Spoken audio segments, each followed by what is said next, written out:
Radio Imo et Capital présentent le grand rendez-vous de l'immobilier. En partenariat avec Orpi et Bien Ici. Une émission présentée par Guillaume Chazoulière et Sylvain Lévy-Valency. Eh bien, bonjour à toutes et à tous et bienvenue dans ce nouveau numéro du Grand Rendez-vous de l'Immobilier, 29e édition. Et oui, 29e édition, bientôt la 30e. On vous promet un bel événement pour fêter nos 30 numéros. Ça fait déjà 3 saisons que nous sommes avec vous. Et ce numéro ne serait pas celui qu'il est si vous n'étiez pas là. Vous êtes de plus en plus nombreux à nous suivre avec nos confrères de Capital.fr. Le grand rendez-vous de l'immobilier, je vous le rappelle, c'est le décryptage de l'actualité, que vous êtes effectivement de plus en plus nombreux à nous écrire. On vous en remercie bien chaleureusement. Les experts, comme d'habitude, ça vous concerne, avocats, experts comptables, notaires, agents immobiliers, vous donnent tous les conseils de décryptage mensuel, notamment vous posez toutes vos questions sur la page Facebook, les proprios, sur la page Facebook de Capital, accompagné de mon confrère préféré, Guillaume Chazoulière. Ça va, Guillaume ?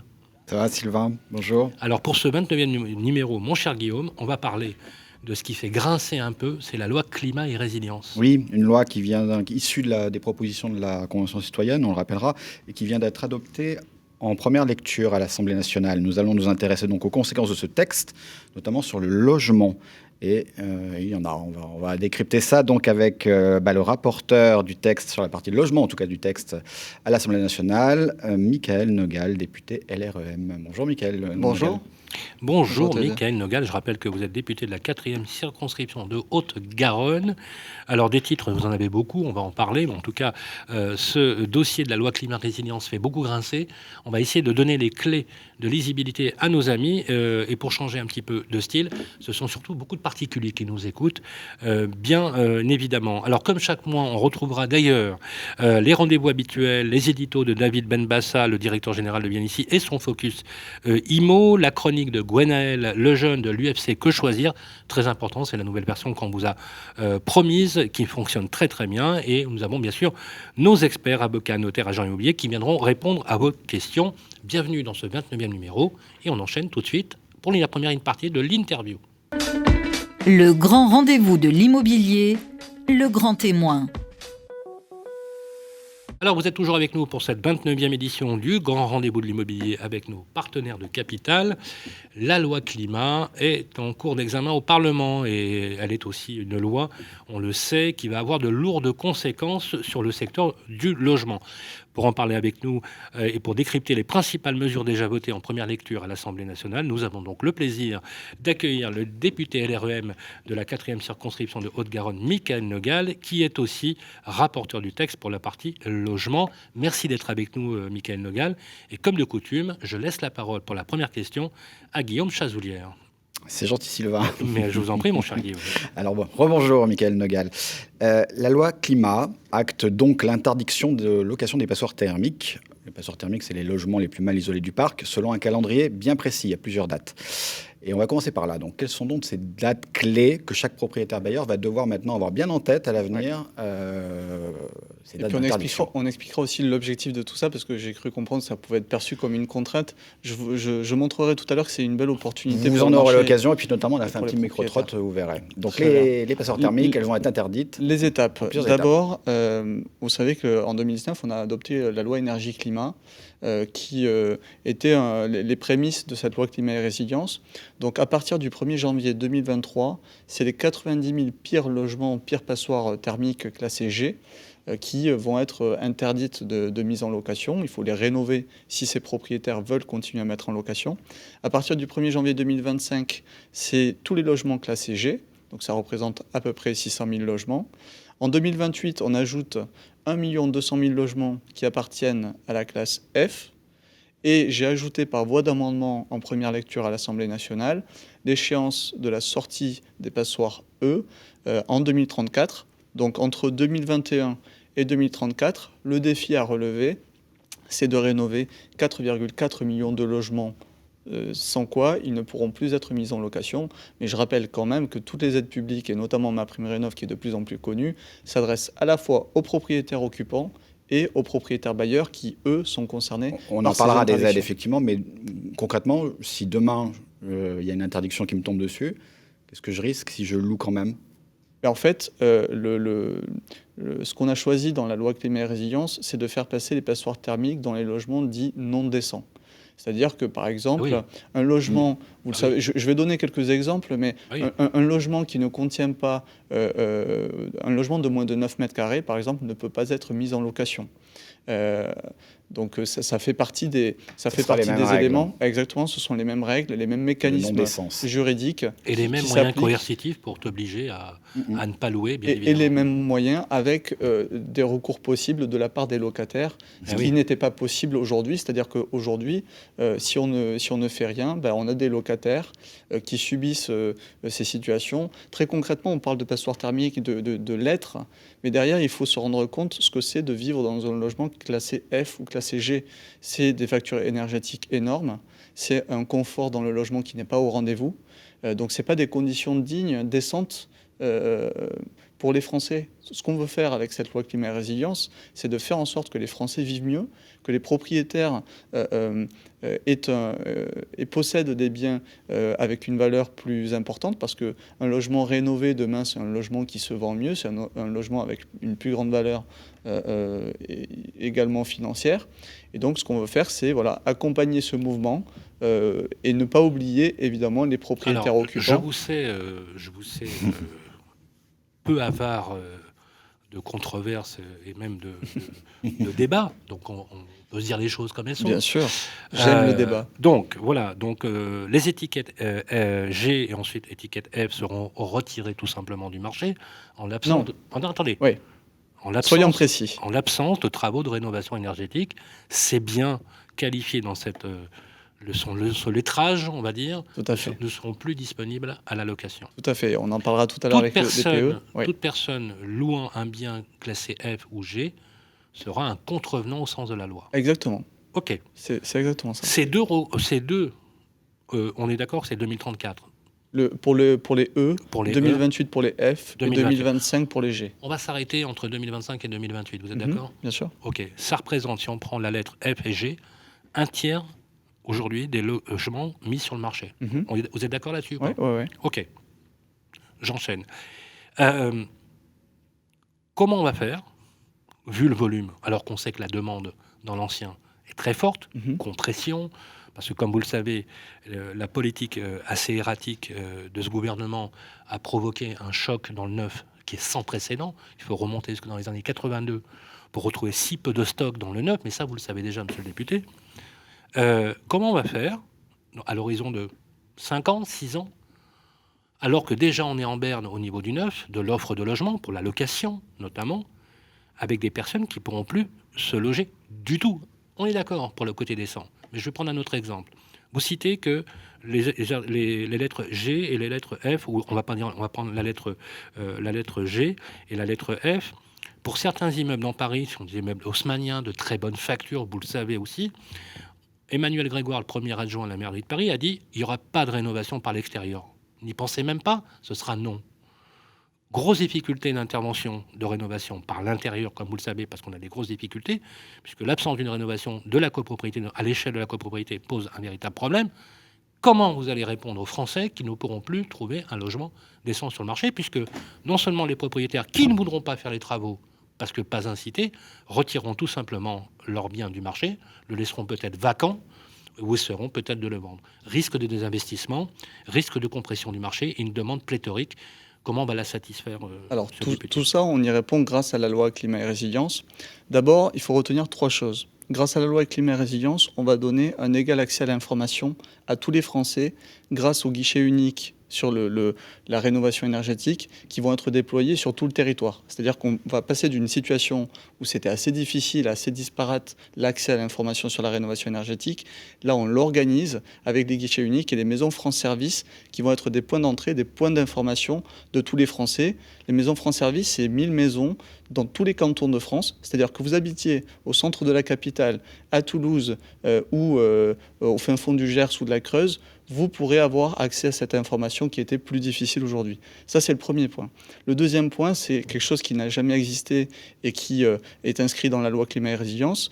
À la suite des travaux d'Olivier Sichel, le numéro 2 de la Caisse des dépôts, qui a été missionné par le gouvernement pour justement faire des propositions pour accélérer la rénovation énergétique dans notre pays, on crée la fonction d'accompagnateur rénov', c'est-à-dire un accompagnement clé en main de A à Z pour la rénovation énergétique. Très concrètement, c'est une personne, un professionnel, qui va venir chez vous et à partir des documents d'information que sont le DPE et l'audit énergétique, eh bien, cette personne va vous guider dans tout le processus de rénovation, de l'identification des travaux à réaliser. Est-ce que c'est les menuiseries à changer? Est-ce que c'est le système de chauffage? Est-ce que c'est l'isolation des combles de votre logement? Tous les 6 postes de travaux, on regarde les 6 postes de travaux. Vous avez vu le volume que ça représente? Sur lesquels, oui, mais je continue. 1 million de personnes qui vont accompagner 1 million de gens, c'est quoi? Je vais continuer. Donc, l'accompagnateur rénov' qui va au-devant des Français pour justement les accompagner jusqu'au rendu des travaux et jusqu'à l'évaluation de la performance des travaux qui sont réalisés. Donc on s'arrête là-dessus parce qu'on est très pratique, on ne fait pas trop de politique. Qui ça sera, cet accompagnateur? Alors ça peut être... Et est-ce qu'il y aura un surcoût? Ce sera un espèce d'architecte de la rénovation énergétique? Forcément. Qui ça sera? Mais typiquement, combien je le paierai, moi? Non, mais attendez. Alors ça peut être... Non, mais le DPE est devenu opposable. Okay, je vais préciser les choses sur je vais préciser les choses sur l'accompagnement. Accompagnateur, ouais. C'est important que les auditeurs vous en faites la pierre de vous, enfin la pierre angulaire de votre projet de loi sur la rénovation énergétique, mais personne ne sait comprendre qui est cet accompagnateur. En fait, ça pourrait être... On veut massifier la rénovation énergétique, donc ça pourrait être à la fois des acteurs associatifs, des acteurs privés ou des acteurs publics. La seule condition pour exercer cette mission d'accompagnement sur la rénovation énergétique, c'est de bénéficier d'un agrément de l'État. Aujourd'hui, je cite un exemple, l'association Solia, qui a un réseau partout en France, dispose de cet agrément pour faire l'accompagnement. Mais la rémunération par l'État de cet accompagnement est trop faible aujourd'hui pour massifier cette rénovation. C'est de l'ordre de 150 €. Voilà. Demain, on estime, notamment grâce aux travaux d'Olivier Sichel que je salue, on estime qu'un accompagnement correct, sérieux, rigoureux, ça coûte entre 1 200 et 1 500 €. Et là, l'idée, c'est de faciliter, de financer cet accompagnement pour l'ensemble des Français qui cherchent à faire des rénovations globales dans leur logement. Donc, on aura des architectes qui sont en mesure de faire cet accompagnement. On aura des associations. Il peut y avoir des entreprises privées qui bénéficient de cet agrément et qui conventionnent aussi avec les collectivités. Parce que pour faire en sorte de faire monter en compétences et de massifier la rénovation énergétique, on veut que ce soit un travail partenarial entre l'État qui donne l'agrément et la collectivité avec qui ces professionnels sur le terrain vont conventionner. De sorte que aussi les élus locaux aient une visibilité très claire sur qui fait les rénovations dans mon territoire. Je récupère, parce que ce n'est pas de la politique, mais c'est quand même très pratique. Comment on fait pour, sur un délai aussi court pour justement rénover pratiquement 1 million de logements? On a rappelé les échéances. La classe G, c'est 600 000 logements qui sont concernés. Il y a un calendrier. C'est énorme, mais je vais terminer sur les 3 points. Je parlais d'un égal accès à l'information, l'accompagnement. Le 3e volet, qui est aussi très important, c'est le volet du financement. Ouais. Comment on fait pour, en France, maximiser cette rénovation énergétique, alors qu'on sait qu'il y a beaucoup de propriétaires de passoires thermiques qui sont des propriétaires modestes. Et vous me connaissez, Sylvain, j'ai toujours défendu l'idée que les propriétaires n'étaient pas des riches, des rentiers. Saluons aussi, puisqu'on ne peut pas ne faire que critiquer ce gouvernement, saluons l'action de l'extension de MaPrimeRénov' à l'échelle de la copropriété, qui est une véritable avancée. Exactement. Donc vous parlez de MaPrimeRénov'. MaPrimeRénov', ça fait suite au crédit d'impôt pour la transition énergétique. Aujourd'hui, MaPrimeRénov', c'est une aide directement perceptible qui est ouverte aux propriétaires occupants, aux propriétaires bailleurs, en copro ou en maison individuelle. On s'adresse à tous les Français. Et l'aide est dégressive en fonction de vos revenus. Le copropriétaire peut solliciter, ainsi que le syndicat des copropriétaires. Tout à fait, absolument. Exactement. Et donc, c'est aussi comme ça. Les bailleurs. C'est en donnant, vous parlez du sujet des copropriétés, c'est en donnant la capacité financière aux copropriétés. On sait que c'est difficile pour une copropriété d'emprunter pour faire des travaux de rénovation énergétique. MaPrimeRénov' est là pour solvabiliser aussi les ménages qui vivent en copropriété. Et par ailleurs, parce que la rénovation énergétique en France, ce n'est pas financé que par l'argent public. Je salue le travail d'ailleurs des fournisseurs d'énergie qui cotisent avec les certificats d'économie d'énergie, les fameux C2E, qui participent au financement. Je salue l'action du groupe Action Logement qui vient aussi proposer des aides supplémentaires. Et puis les collectivités locales qui souvent bonifient les aides publiques pour, encourager l'ensemble des... Voilà. Donc en fait, il faut se rendre compte qu'avec tous ces outils, on passe dans une autre dimension pour accélérer la rénovation énergétique. MaPrimeRénov', c'est 250 000 dossiers déposés depuis le début de l'année. On est au mois de mai. Depuis le début de l'année, on a déjà 250 000 propriétaires. C'est un beau succès. Et donc, pour répondre à votre question initiale, est-ce que c'est pas trop ambitieux? Non, je dis que non, parce qu'on va réussir déjà dès 2021 à faire en sorte que de nombreux Français, des centaines de milliers de Français puissent rénover leur logement. Et donc, sortir des passoires thermiques, 600 000 passoires thermiques en 2025, puis 1 200 000 supplémentaires en 2028, c'est largement possible. Alors juste le point sur les aides, sur les copros, vous en avez parlé, un petit mot, ça marche ou pas? Ça me paraît un peu complexe encore comme système, mais est-ce que, grosso modo, les copros s'en emparent depuis le début de l'année? J'ai pas eu de retour là-dessus. En fait, depuis le début de l'année, c'est possible pour les copros, mais est-ce que ça marche? C'est possible d'ouvrir le dossier, les aides sont débloquées à partir du 1er juillet. Il y a juste eu un décalage. Il y a des copros qui commencent à solliciter des dossiers ou pas? Bien sûr, vous avez un retour là-dessus? Oui, enfin, ça commence. Donc, ça prend. Et la deuxième chose, je crois que vous, dans le projet de loi de climat, vous parlez d'un prêt, qui existe déjà d'ailleurs, un prêt avance mutation. Un mot là-dessus. Oui. Le prêt avance mutation, c'est rapidement parce qu'on a un micro-trotte après. On a tout un micro-trotte et puis on a deux parties. C'est important pour. Je disais, il y a des aides publiques. Il y a toujours un reste à charge pour la rénovation énergétique, et on sait que des Français, même si le reste à charge il est de 1 000 ou 2 000 euros, certains Français ne pourront pas débourser cet argent. Donc on va utiliser un dispositif qui existe depuis quelques années dans la loi, mais qui n'a jamais été utilisé par les banques, c'est le prêt avance mutation. Le principe de ce prêt, il est très simple, c'est-à-dire que le propriétaire qui emprunte ne paye que les intérêts chaque mois de ce prêt, et il lui rembourse le prêt avec la mutation du bien. C'est-à-dire au moment de la vente, il n'a donc pas à avancer. C'est comme un crédit fini, quoi. L'idée, c'est de repousser. Il paye les intérêts d'emprunt, le remboursement. Et le nominal, il le paye une fois qu'il a vendu. Exactement, voilà. Et s'il le vend dans 10 ans, dans 20 ans? C'est pareil, l'idée. Et ça, qui distribuera ce prêt? Alors, il y a des discussions avec les différents établissements bancaires. Je rappelle le prêt garanti par l'État qu'on a mis en place pour sauver un grand nombre d'entreprises. C'est le même mécanisme. Avec la loi climat et résilience, en fait, c'est le gouvernement, l'État, qui apporte sa garantie auprès des établissements bancaires. Et c'est ça qui nous fait penser.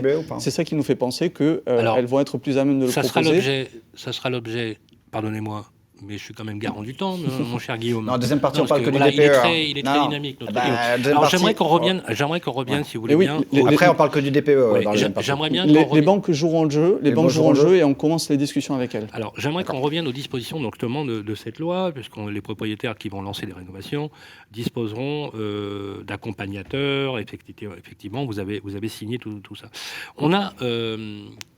On a essayé voilà, vous savez comment on fait à la radio, d'appeler les passants et en leur posant un petit peu la question. Voilà.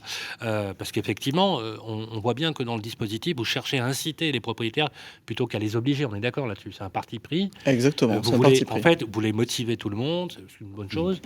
Vous voulez faire ce qu'on appelle en anglais de la green value, c'est-à-dire convaincre les propriétaires de dire, voilà, si vous faites ça, vous allez prendre 20%, 25%. Effectivement, quand on s'attaque à l'économie des Français, effectivement, ça les interpelle. On observe cependant qu'il y a de plus en plus de personnes sensibles à cette question, mais on a quand même sondé des passants. Je vous propose, c'est intéressant, qu'on les écoute et on aura après votre réaction. Dans son projet de loi climat, le gouvernement entend interdire la location des passoires thermiques. N'aurait-il pas été préférable d'obliger les propriétaires à rénover leurs biens mis en location ? Pour moi, c'est une obligation de le faire pour les propriétaires. La location n'a pas à faire ça. Ils n'ont pas à renouveler des fenêtres, surtout s'ils déménagent dans 1 an ou dans 2 ans, c'est vraiment de l'argent perdu. Moi, je suis propriétaire, si jamais j'avais eu... j'ai des locataires d'ailleurs, et si j'avais eu... ce souci, je pense que je l'aurais sincèrement renouvelé, sans aucun problème, quoi. Je pense que si, parce que généralement les passoires thermiques, comme vous les appelez, c'est juste les endroits les moins chers et les gens juste pas forcément le choix quand ils se retrouvent dans un logement mal isolé. Je trouve que c'est un peu une question bizarre à se poser, on interdit à la location, mais du coup on en fait quoi de ce logement ? Je pense que c'est plus intéressant de faire des rénovations plutôt que d'interdire, dans le sens où déjà sur Paris, beaucoup de gens ont du mal à trouver quand même un logement. Interdire plutôt que de faire rénover avec le biais peut-être d'aides gouvernementales, etc. Je pense que ça peut même aller dans le sens des propriétaires. Je pense qu'à la fin, c'est plutôt gagnant-gagnant de laisser quand même ce parc immobilier disponible, autant pour le particulier que pour le propriétaire. Forcer les propriétaires à remettre leurs biens tout simplement aux normes, ce serait juste à peu près normal. Parce que quand on voit le prix que ça coûte à Paris, c'est quand même assez incroyable je suis étudiante, donc je parle en connaissance de cause, et de nous faire payer des loyers pareils dans des mauvaises conditions, parfois insalubres, c'est pas normal. Donc oui, voilà, plutôt que d'interdire, parce que de toute façon on n'a pas le choix, on doit bien habiter quelque part, autant remettre les choses correctement. L'état des logements aujourd'hui, c'est pas vraiment la conséquence de l'état ou des choses comme ça, c'est juste les bâtiments qui vieillissent, etc. Donc si investir dans un logement pour le louer après, il faut assumer et le mettre aux normes soi-même, je pense. Obligé, ou en tout cas peut-être permettre par des allègements de taxes ou des aides de l'État, même si en ce moment il y en a déjà beaucoup qui sont partis, mais par un système d'aide peut-être aider les propriétaires à la rénovation de leurs logements, des logements dont ils sont propriétaires. Guillaume. Et alors une petite réaction, on voit qu'il y en a quand même qui sont sensibles à cette idée obliger les propriétaires bailleurs. Je voudrais revenir sur... C'est intéressant. Je voudrais revenir sur les témoignages, parce qu'il y a parfois une incompréhension sur ce qui va prévaloir demain. En fait, l'interdiction de mise en location, c'est si vous laissez à partir de certaines dates votre logement sans rénovation. Mais évidemment, on accompagne, et j'y suis revenu longuement, sur on accompagne l'ensemble des propriétaires bailleurs pour rénover, donc pour respecter cette obligation. Donc, en quelque sorte, c'est une obligation pour les propriétaires bailleurs, mais pas pour les propriétaires occupants. La Convention citoyenne, et puis quelques témoignages nous l'ont dit, espérait que l'on fasse l'obligation généralisée pour l'ensemble des propriétaires. Et là, par rapport aux chiffres que j'avançais tout à l'heure, là, on serait dans une logique à la fois trop coercitive, trop contraignante. Ce n'est pas le choix qu'on a fait avec le gouvernement et avec le président de la République. On fait le choix d'un équilibre entre l'accompagnement et la coercition. C'est-à-dire, on crée tous les moyens pour que tout le monde y aille. Si vous décidez malgré tout de ne pas rénover votre logement, il continue de vous appartenir, mais il ne peut plus être mis en location.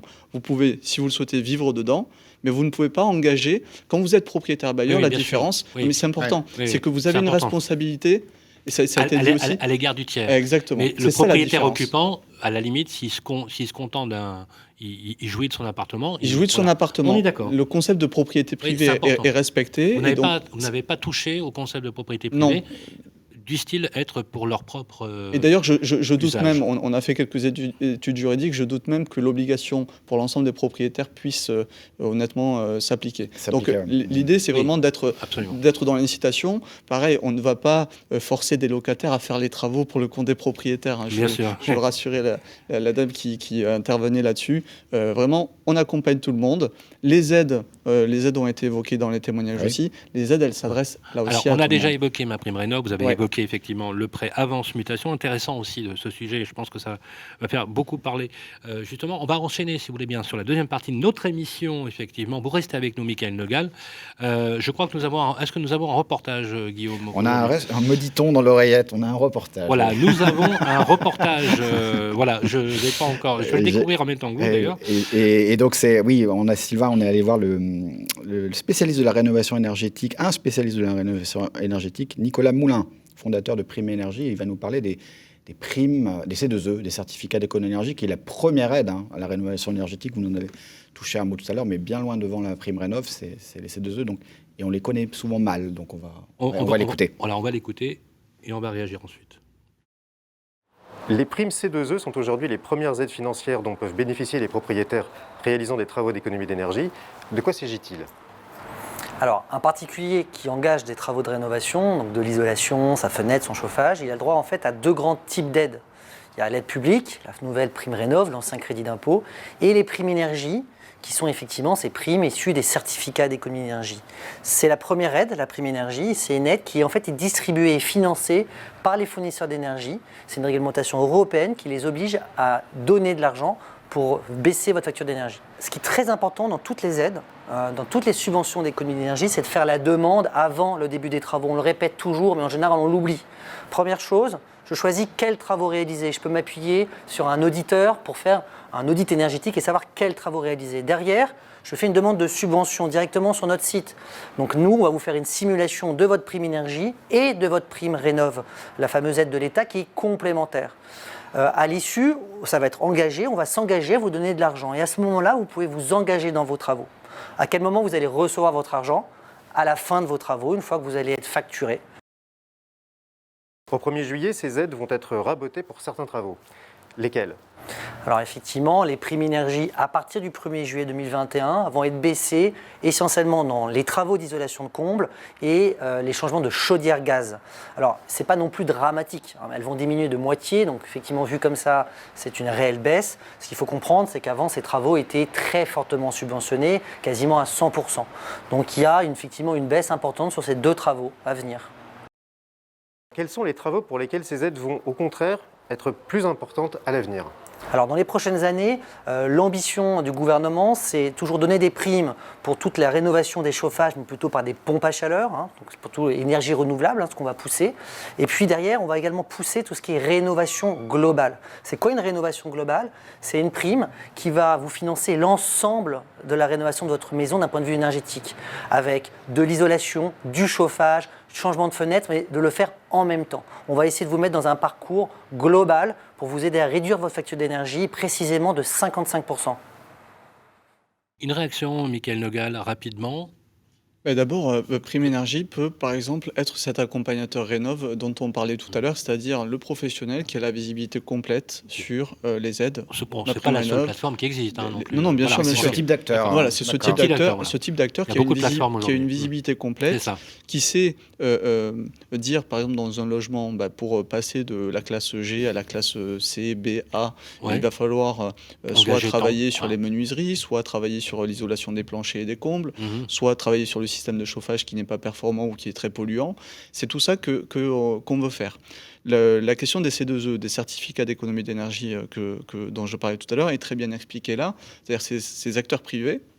Et ça a été dit aussi, c'est une mesure qui est européenne, donc ça s'applique aussi chez nos voisins européens, qui permet d'alléger la facture de ces rénovations énergétiques. À partir du moment où on regroupe l'ensemble de ces aides, publiques, privées et des partenaires de l'État comme Action Logement, on peut espérer justement massifier cette rénovation. C'est ce qui manque aujourd'hui. Aujourd'hui, il nous manque de la visibilité sur quels travaux à réaliser pour un gain de performance énergétique et puis quel financement. Et ça, on apporte la réponse grâce notamment à la loi climat et résilience. Bien sûr, et juste rapidement, pourquoi on a raboté de 50% les chaudières à gaz et les combles ? C'est des changements qui sont liés aux priorités données par le politique, c'est-à-dire y compris pour le DPE. En fait, le DPE nouvelle génération dont on va parler tout à l'heure, il va évoluer en faisant en sorte de pénaliser un peu plus le chauffage polluant, c'est-à-dire le chauffage au gaz, chauffage au fioul, et à l'inverse, les gens qui sont équipés de chauffage électrique ou de chauffage au bois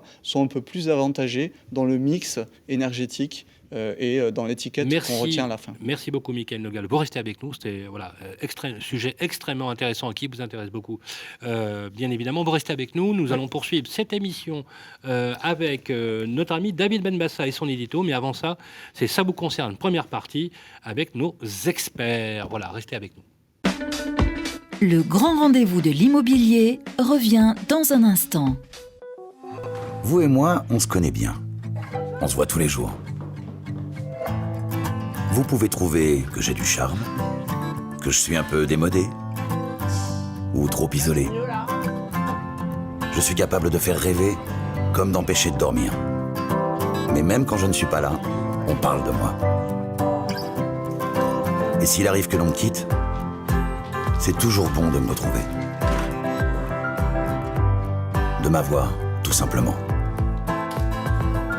Je suis l'ancien, l'actuel, le prochain. Je suis le bien, celui que vous voulez acheter, vendre, louer ou faire gérer. Orpi, des femmes et des hommes pour votre bien. Harold se sent bien ici. Il y a une bonne boulangerie. C'est bien ici. Il est à 5 minutes de l'école, 20 minutes de son travail. C'est bien ici. Et il adore nager. C'est bien ici. C'est sur bienici.com qu'Harold a eu son coup de cœur. Et c'est bien ici.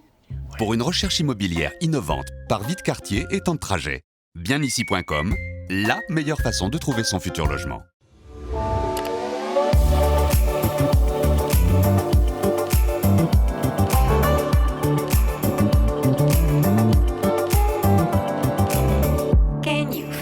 See the mess and trouble in your brain. Anger you retain, pressure rocks you like a hurricane. Is it time for you to jump into the next train? Change of hand, make a stand, I can see your heart change. Wake up, no more nap, your turn is coming up. You feel lazy, but stop the fantasies and bubble dust. If you need to hear, go for it. I will teach you how to feel the things so close to you, connect it all. Every day is a miracle. Connect back with the people. Le grand rendez-vous de l'immobilier, l'édito de David Benbassa. Eh bien, rebonjour à toutes et à tous. Merci d'être avec nous pour ce grand rendez-vous de l'immobilier, 29e édition. Et oui, ça fait déjà plus de 3 saisons que nous sommes ensemble avec notre ami Guillaume. Toujours avec David Benbassa, fidèle au poste, directeur général de Bien Ici. Comment ça va, David ? Très bien, Sylvain. Bonjour Guillaume. Alors, aujourd'hui, vous vous intéressez, ce mois-ci, vous nous avez dit, à la nouvelle attractivité des villes moyennes. Est-ce qu'elles tirent leur épingle du jeu ? Effectivement, quelle stratégie elles mettent en place pour mettre en avant tous leurs atouts ? On parlait d'exode des grandes villes. L'idée, c'est de faire un petit point là-dessus et qu'est-ce qu'elles ont mis en place. Finalement, est-ce qu'on a une définition de la ville moyenne ? Parce qu'on parle souvent de ces villes moyennes. On peut se dire que c'est une ville qui est entre 20 000 et 100 000 habitants. Et c'est comme ça qu'on va distinguer finalement les grandes agglomérations des villages. Elles sont pénalisées souvent par un faible bassin d'emploi, finalement conséquence d'un déclin historique d'une activité mono-industrielle locale. On pense à la sidérurgie, on pense au textile, on pense aussi à l'automobile, ce qui finalement c'est ce qui a fait partir les habitants de ces villes moyennes. Alors c'est un phénomène qu'on observe partout en Europe, réellement. Ce manque d'attractivité aussi des villes moyennes peut être lié à la position géographique, loin des grandes villes, loin finalement des services publics qui sont associés. Donc finalement ça peut être aussi un éloignement finalement d'un environnement particulier comme la montagne ou le bord de mer. Le regain démographique n'est pas un combat nouveau pour ces villes moyennes, et ça vous allez vous en souvenir. Je vais prendre comme exemple la ville de Saint-Étienne. On se souviendra effectivement que l'État a souhaité redynamiser la ville au début des années 2000 avec un plan de renouveau en 3 axes. Première chose, amélioration des conditions de logement, destruction des immeubles vétustes, reconstruction. Le deuxième axe, c'était le renforcement des infrastructures culturelles. Et le troisième axe, développement, finalement, comme on le voit maintenant, d'un marketing territorial pour faire venir les nouveaux habitants dans cette ville. Alors le résultat, c'est que finalement, ça a plutôt bien marché puisque la démographie s'est stabilisée et elle a même pris quelques points d'augmentation à partir de l'année 2016. Alors finalement, c'est la première expérience probante du gouvernement pour redynamiser les villes. Est-ce que ce n'est pas ce qui a incité le gouvernement à lancer le plan d'action Cœur de Ville en 2018 pour redynamiser les 222 villes concernées?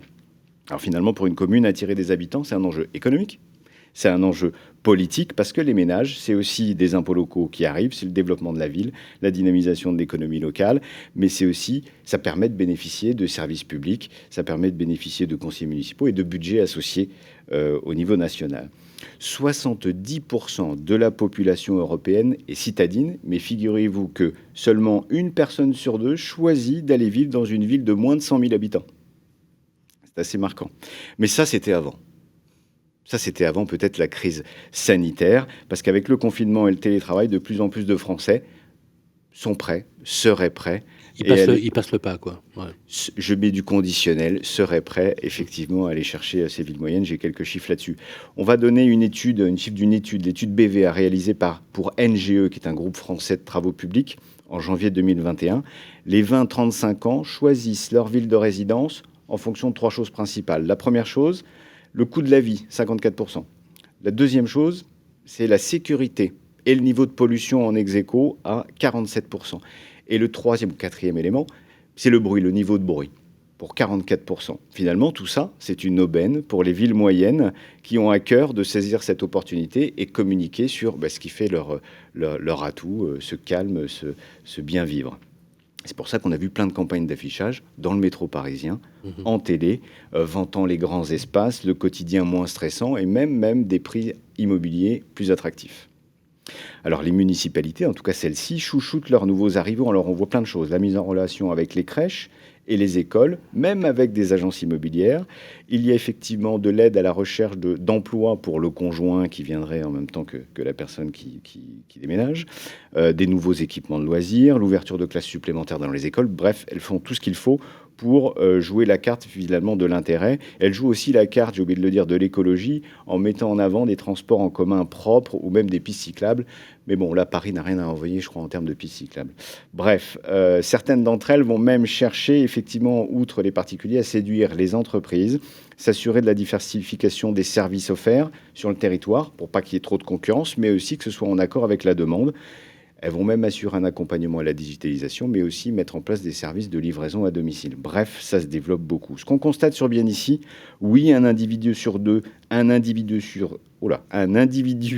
qui recherche un bien à la vente dans une grande ville, comme Paris, Lyon ou encore Marseille, il consulte aussi, je l'avais dit souvent, les villes en périphérie de ces grandes villes. Ça, c'est un premier enjeu. Alors, l'audience a extrêmement augmenté sur Bien Ici sur ces 12 derniers mois. Il y a plus de 50% de recherchants acquéreurs au niveau national. Par contre, là où on voit des hausses plus significatives, dans ces villes dites moyennes, je vais donner 2 exemples. Avignon, qui a 67% de recherche supplémentaires par rapport à l'année dernière. Et une autre ville peut-être plus surprenante, c'est Bourges, où là, on a carrément doublé le volume de recherchants. Bourges, c'est magnifique. Oui. Une très, très belle ville. Vous savez que c'est l'ancienne capitale de France. Oui. La ville des rois. Magnifique. Et ça attire, du coup, des recherchants immobiliers. Alors, dernière chose, pour les zones où on remarque de grosses évolutions, pareil, d'évolution de recherchants, il y a 3 critères finalement. La localité qui se situe à moins de 2 heures de Paris, comme Dreux, par exemple. On citera aussi les zones à proximité des littoraux, donc majoritairement dans le sud-ouest. Et enfin, des villes de plus de 30 000 habitants, comme Poitiers ou Alençon, où la variation de recherchants sur les derniers mois est plus importante que celle constatée sur le département. Donc là, je parlais de Poitiers-Alençon, plus important que sur le département. Donc on ne compte plus le nombre de classements des villes idéales. Je pense que tout le monde a dû sortir son propre classement ces derniers mois en désignant à choisir Bordeaux ou Rodez ou Villefranche-sur-Saône. Ce qu'on peut constater finalement, c'est que les villes moyennes, c'est celles qui vont tirer leur épingle du jeu, c'est celles qui sont à taille humaine et qui finalement vont garder un lien avec les grandes villes pour bénéficier de l'ensemble des services. Taille de ville, 20 000, 100 000 habitants. C'est exactement. D'accord, moins de 20 000, c'est un village. Exactement. D'accord. Et c'est tout pour moi. Merci beaucoup. C'est extrêmement intéressant, ce qui prouve finalement que l'exode urbain, il n'a pas vraiment lieu, mais quand même, on observe un mouvement de population.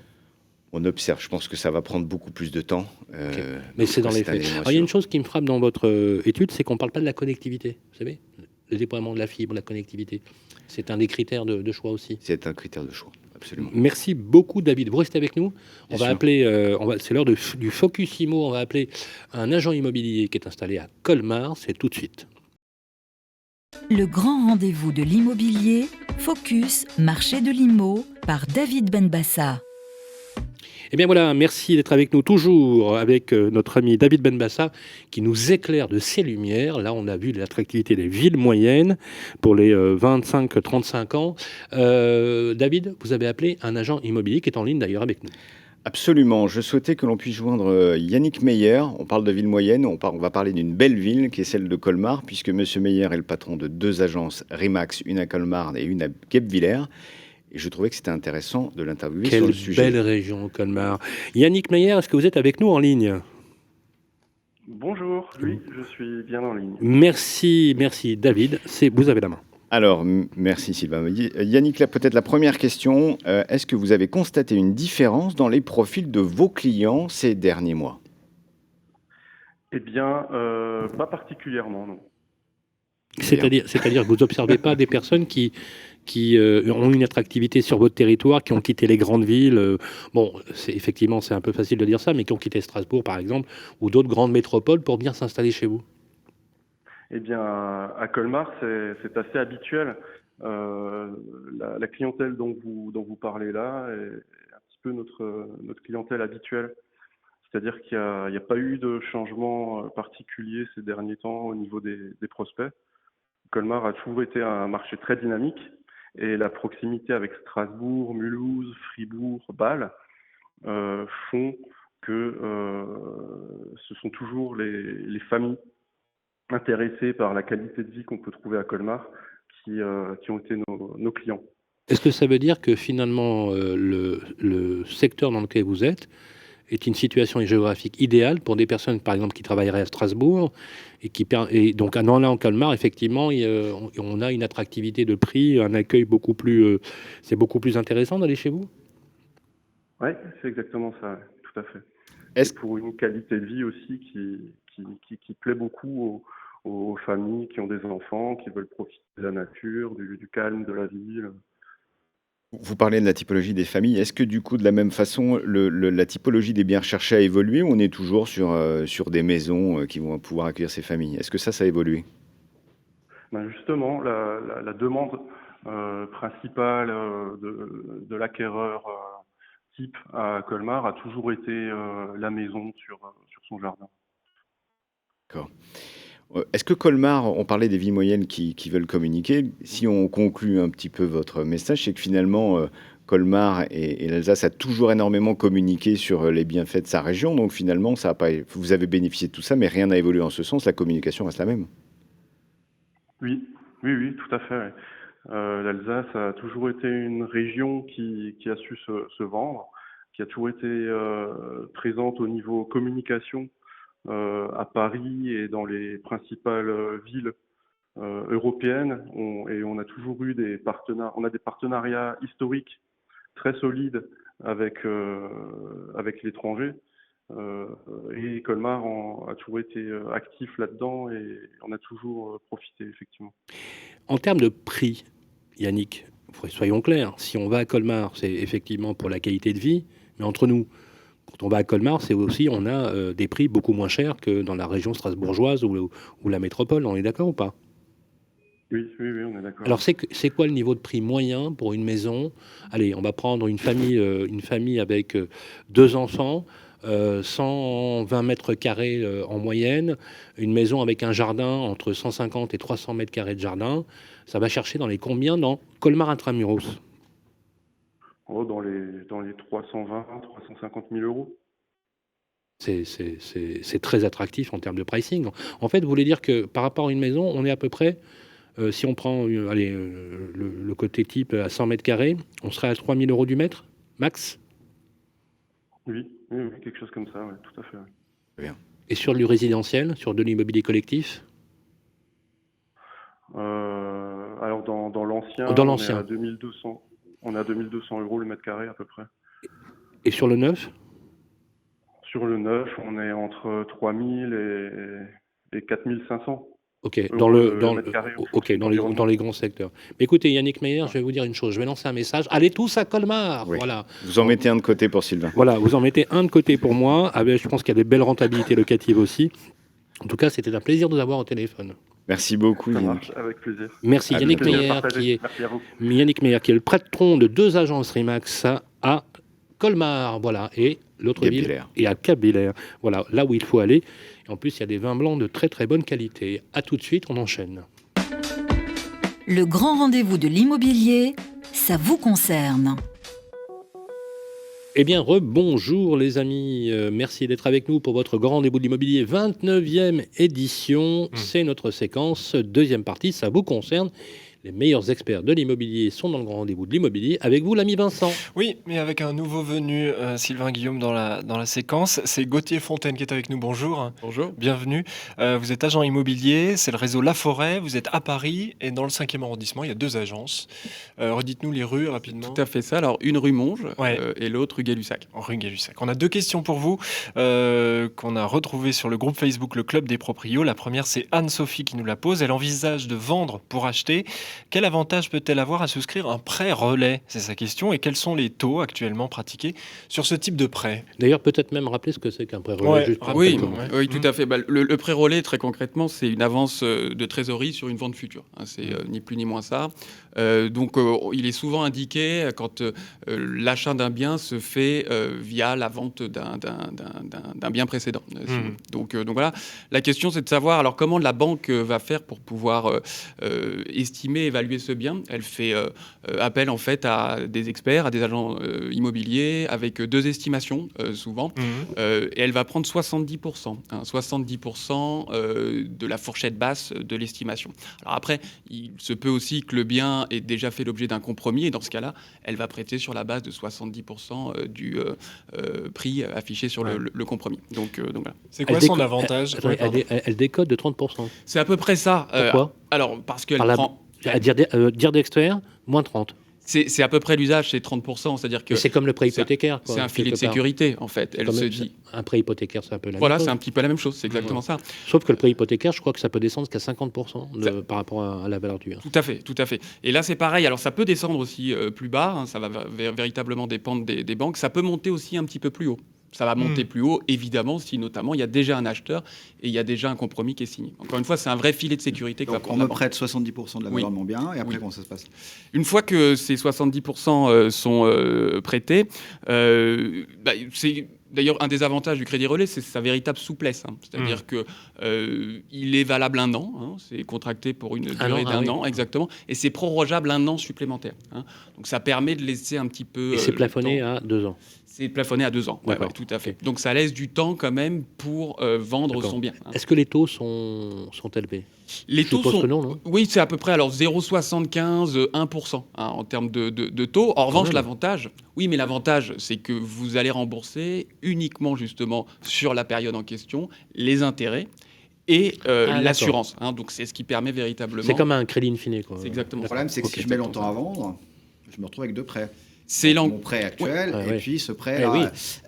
Comment ça se passe au niveau de l'endettement? C'est dur, non? Mais en fait, tu as intérêt à vendre. Il y a des aménagements. Si on ne vend pas, il y a des aménagements prévus. C'est la vraie question. C'est pour ça que c'est quand même prorogeable 2 ans. Donc 2 ans pour vendre son appartement ou sa maison. Il faudrait vraiment qu'il y ait Pour le coup, voilà. Il faudrait une pandémie, quoi. Mais vous avez raison. Il peut y avoir un certain stress et certains de nos clients peuvent être un peu réticents à contracter ce relais parce que justement, ils ont l'impression d'être un petit peu pris en étau par rapport à... Qu'est-ce qu'on peut dire justement? Il y a des aménagements, on peut différer un certain remboursement. Il y a des franchises qui se passent. C'est-à-dire que j'ai mon prêt, j'ai le prêt relais, et je peux faire en sorte de ne pas avoir les deux superposés au même moment, non? Il n'y a pas des trucs, il n'y a pas des franchises qui se passent? Il doit y avoir ça, effectivement. Alors après, les banques sont toutes différentes, évidemment, et ont toutes des possibilités pour pouvoir éviter justement une situation de surendettement. Mais encore une fois, en tout cas pour amener une pratique parisienne, hein, même si, évidemment, 2 ans pour pouvoir vendre son bien, encore une fois, surtout si vous êtes suivi par un excellent agent immobilier chez Laforêt, il n'y a pas de souci pour pouvoir vendre le bien. C'est clair. On enchaîne. Une deuxième question pour vous, Gauthier Fontaine.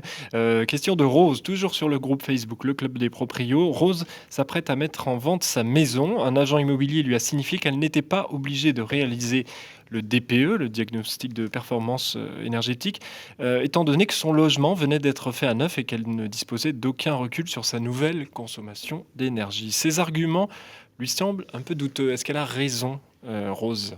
Alors là, pour le coup, clairement, l'agent immobilier en question ne doit pas travailler chez Laforêt parce que c'est clairement... c'est bizarre comme question. Oui. Mais on peut dire... C'est vrai que c'est bizarre. C'est une question qui nous a été posée. Ouais. Donc, c'est obligatoire. D'abord, voilà, on va rappeler la règle. Le DPE, dans le cadre de la vente d'un appartement ou d'une maison, est clairement obligatoire. D'accord ? Ça va même plus loin que ça. Ça, c'est depuis 2006. Ça va Il va devenir opposable maintenant. Alors, exactement, puisque on le sait, hein, le gouvernement est très attaché maintenant à...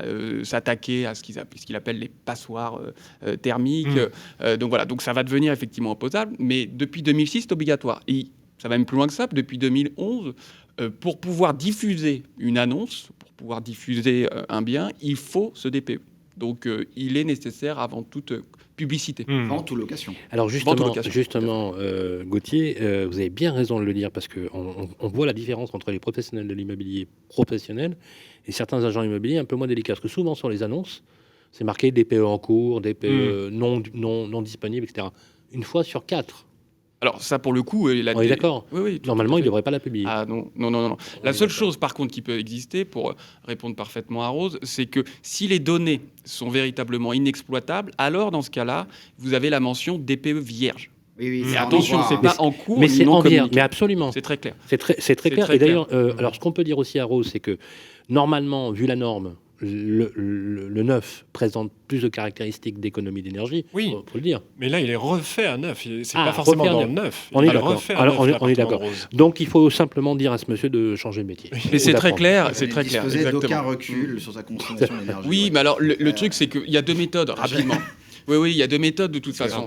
Soit la maison de Rose, elle a été construite avant 1948, d'accord. Et dans ce cas-là, c'est la méthode des factures, dites des factures, qui s'applique. Où là, effectivement, on va prendre les relevés, enfin la facture d'énergie des 3 dernières années. C'est ça, donc là, c'est une moyenne pondérée. Exactement. Pour le coup, pour Rose, évidemment, ces travaux, même si on peut imaginer que sur sa dernière facture, il y aura peut-être quelques éléments qui concernent ces différents travaux, il y aura peut-être moins de pertinence. En revanche, et c'est souvent le cas, si la maison de Rose était construite après 1948, alors là, c'est une autre méthode qui s'applique, hein, c'est la méthode conventionnelle, c'est la méthode dite des 3 CL. Alors, voilà. Et cette méthode-là, clairement, elle va prendre en compte tous les éléments déperditifs d'une maison. C'est les combles, est-ce qu'ils ont été isolés ou pas, c'est les fenêtres, est-ce que c'est du double vitrage, simple vitrage, triple vitrage, les murs aussi, voilà la qualité. Et avec ça, effectivement, il va en déduire une lettre. Et là, pour le coup, les travaux de rénovation de notre chère Rose, évidemment, Gauthier, en plus, est-ce que les clients, quand aujourd'hui, vu la mentalité qu'ils ont, de plus en plus dans les usages, ils sont sensibles à cela, à l'achat? Est-ce qu'il peut y avoir une décote entre un bon DPE et un très mauvais DPE? De plus en plus. À Paris, là je parle de là où je sais qu'en province, ça fait maintenant longtemps que c'est très très important. Et c'est un élément. Et à Paris? À Paris, de plus en plus. Ah, c'est génial. De plus en moi, plus. je trouve ça top. Fameuse valeur verte, c'est ça? Super. La green value.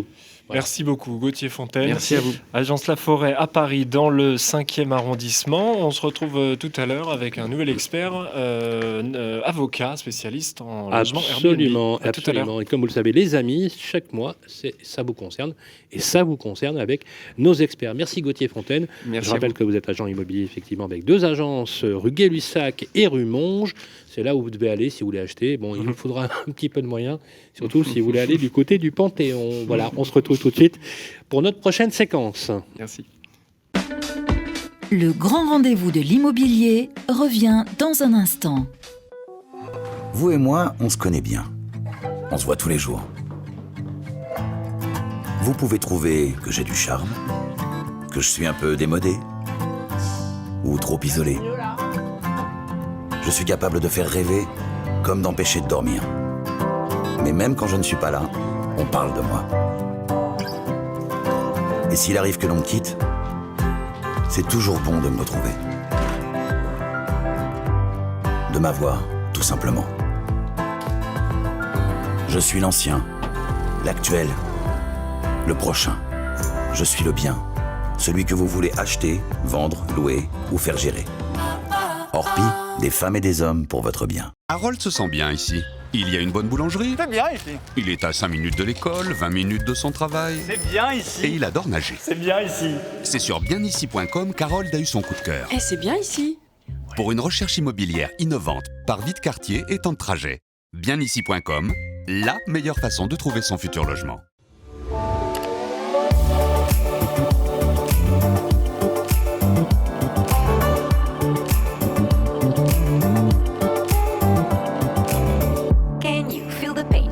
And trouble in your brain, anger you retain, pressure rocks you like a hurricane. Is it time for you to jump into the next train? Change of hand, make a stand, I can see your heart change. Wake up, no more nap, your turn is coming up. You feel lazy, but stop the fantasies and bubble dust. If you need to hear, go for it. I will teach you how to feel the things so close to you, connected all.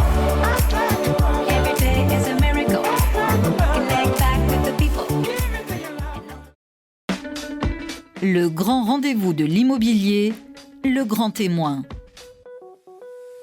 Eh bien, vous êtes toujours dans notre grand rendez-vous de l'immobilier, 29e édition. C'est le moment d'entamer notre deuxième partie d'entretien avec vous, Mickaël Nogal, député LREM de la 4e circonscription de Haute-Garonne. Vous êtes d'ailleurs aussi rapporteur de la partie logement de la loi climat résilience à l'Assemblée nationale. Exactement. Alors, nous avons parlé tout à l'heure des nouvelles contraintes qui vont peser à l'avenir sur les propriétaires. Alors, contraintes qui sont des opportunités. Voilà, qui sont des... voilà, ainsi parlait Mickaël Nogal, des opportunités. Pour les passoires thermiques, mais on est tous d'accord, les passoires thermiques, c'est un fléau. Il faut effectivement travailler sur cette question. Mais avant... Sylvain, je me permets une incise pour rappeler que le bâtiment en France, tertiaire et résidentiel, c'est 25% des émissions de gaz à effet de serre de notre pays. Quand on traite du dérèglement climatique, on ne peut pas occulter l'impact du bâtiment. C'est pour cette raison, je ne voudrais pas que ce soit perçu, je plaisantais tout à l'heure avec les opportunités, et je ne voudrais pas que ce soit perçus comme des contraintes parce que derrière, il y a un objectif environnemental et une urgence climatique qui s'impose à nous tous. Donc, c'est important de prendre des mesures dès maintenant pour corriger la trajectoire. C'est d'autant plus vrai que, je le redis, puisque je le redis et j'essaie de le placer à chaque fois, que cette année, pour la première fois de l'histoire humaine, à 2 endroits de la planète, le 8 mai 2020, la Terre était hostile à l'homme pendant 2 heures. Voilà. Le rapport entre l'humidité et la chaleur entraîne un dérèglement des organes vitaux de l'individu et en quelques heures, on meurt, c'est-à-dire que la planète s'est rappelée à notre bon souvenir, parce que la planète survivra, mais c'est pas sûr que ce soit le cas de l'espèce humaine. Donc on est tout à fait d'accord avec vous, ça paraît théorique, mais croyez-moi, ça ne l'est pas pour ceux qui le vivent. Mais avant cela, dès le 1er juillet, vous l'avez dit, un nouveau diagnostic de performance énergétique va changer les choses. On l'appelle le DPE opposable. On va d'ailleurs expliquer ce que ça veut dire pour nos amis. Alors ça va changer la donne pour les propriétaires qui vont mettre en vente, qui mettent en vente ou louent leur logement. On va en parler tout de suite avec, comme d'habitude et de tradition, notre ami Guillaume qui brûle de vous poser la première question. Oui, alors là, la question, elle va être toute simple. Donc, le 1er juillet, il y a un nouveau diagnostic, c'est le DPE opposable qui entre en vigueur, diagnostic de performance énergétique opposable. Concrètement, qu'est-ce qui change pour le locataire, enfin pour le vendeur ou pour le loueur? Et qu'est-ce que ça veut dire opposable? D'abord, ce nouveau DPE qui va s'appliquer à partir du 1er juillet, je veux dire que c'est le résultat d'un long travail depuis la loi Elan de 2018, avec une concertation de l'ensemble des acteurs ces 2 dernières années, pour construire ce nouveau diagnostic. En fait, ce qui va changer vraiment pour les Français, et pour être très concret, aujourd'hui, les Français ont l'habitude de voir ce DPE sur les annonces immobilières. On retrouve aussi ces indicateurs de A à G sur les machines à laver, l'électroménager, tout ça. Très concrètement, le DPE, il vous donne la performance de votre logement. Jusqu'à présent et jusqu'au 1er juillet, le DPE, il vous dit simplement la consommation, la lettre de votre logement correspond à la consommation d'énergie. Uniquement. Ce qu'on fait avec la loi climat et résilience et ce qu'on fait avec le chantier du DPE depuis 2 ans, c'est le transformer pour qu'on mette l'impact environnemental au même niveau d'importance que la consommation d'énergie.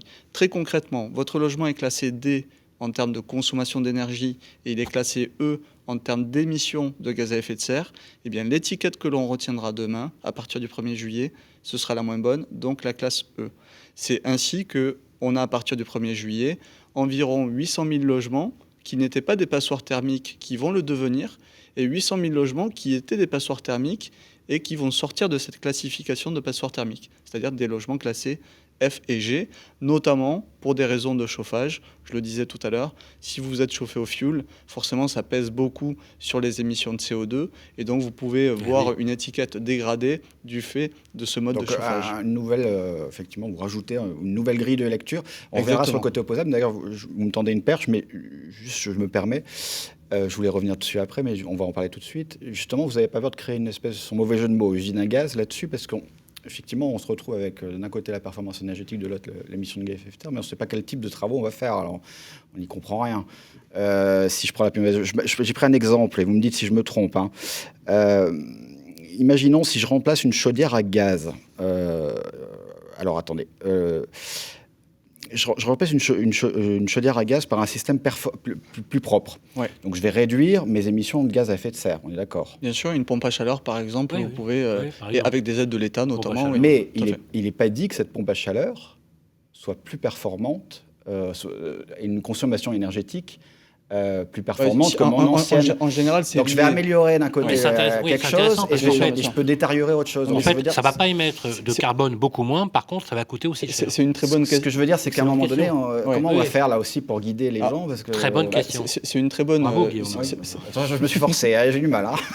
Alors là, non, mais c'est une très bonne question et là aussi, je vais être rassurant vis-à-vis des propriétaires, c'est que les matériels évoluent. Par exemple, à partir du 1er janvier 2022, on n'aura plus le droit d'installer de chaudière au fioul. Pourquoi on est capable de faire ça dès 2022 alors que la Convention citoyenne pour le climat, la Convention citoyenne pour le climat le demandait à partir de 2030. On le fait dès 2022. C'est possible parce que techniquement, on a des solutions qui sont beaucoup plus performantes.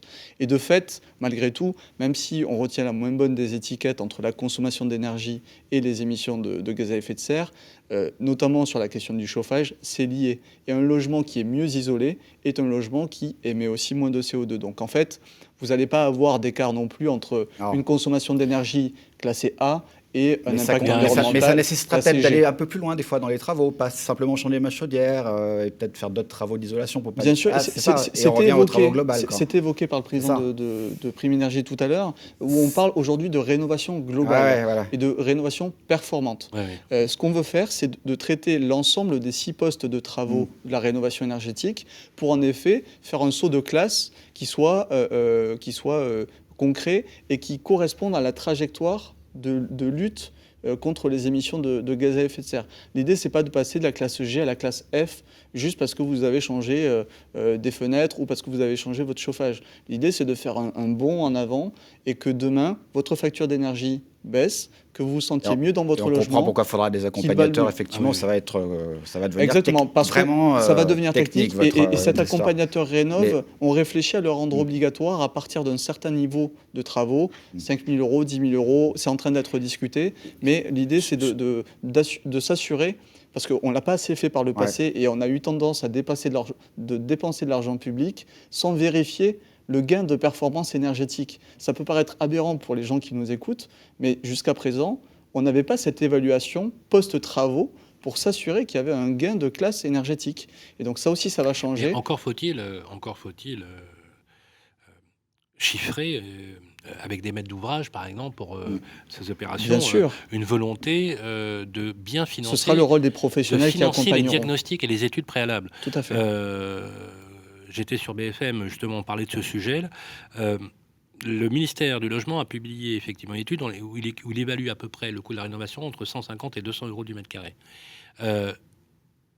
Pour une étude, en moyenne, c'est 1 euro du mètre carré, 1 à 2 euros du mètre carré. Donc il y a vraiment une distorsion. Est-ce que vous pensez-vous que les maîtres d'ouvrage ont bien pris la mesure ou qui rencontraient les professionnels ? Bien sûr, je crois que d'abord on a des professionnels de qualité qui devront être encore plus nombreux demain. Donc on a un vrai sujet de formation aussi de l'ensemble de ces professionnels, ceux qui font l'accompagnement et ceux qui vont réaliser les travaux, les professionnels du bâtiment qui, je sais, attendaient beaucoup de cette loi climat et résilience, un engagement fort de l'État pour dire, et c'est ce qui figure dans la loi, qu'il y aura un engagement sur 10 ans pour financer un système stable et incitatif d'aide publique. C'est ça qu'attendent les professionnels, avoir de la visibilité sur le marché de demain. Alors j'aimerais qu'on revienne sur le calendrier précis. Donc à partir de quand, on a bien compris le principe d'opposabilité, à partir de quand devient-il opposable ? L'opposabilité, c'est quoi d'ailleurs ? Non, on l'a pas vraiment expliqué. En fait, c'est quoi ? Moi, vous me louez un logement. C'est quoi ? Ça veut dire quoi, opposable ? Ça veut dire que moi, si je... Ça veut dire que vous avez la possibilité de faire une contre-étude. Si, par exemple, on vous loue un logement, qu'on vous dit le logement est classé vous avez fait un contre-diagnostic, voilà. Je m'aperçois que je suis dedans. Je m'aperçois que mes dépenses énergétiques, mes émissions sont beaucoup plus importantes. J'ai la possibilité, en fait, de dénoncer le DPE que l'on m'a présenté pour justement... Auprès de qui ?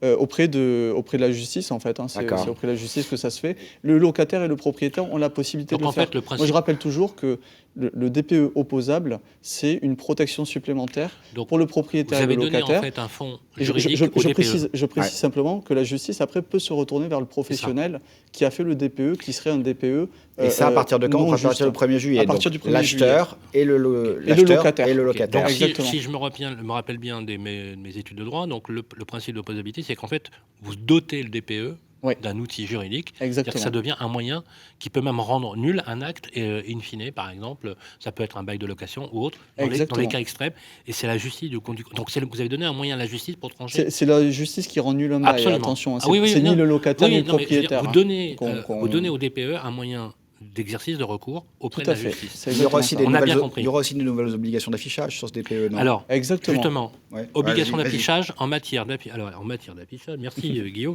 il est très en forme aujourd'hui. C'est à partir de quand ?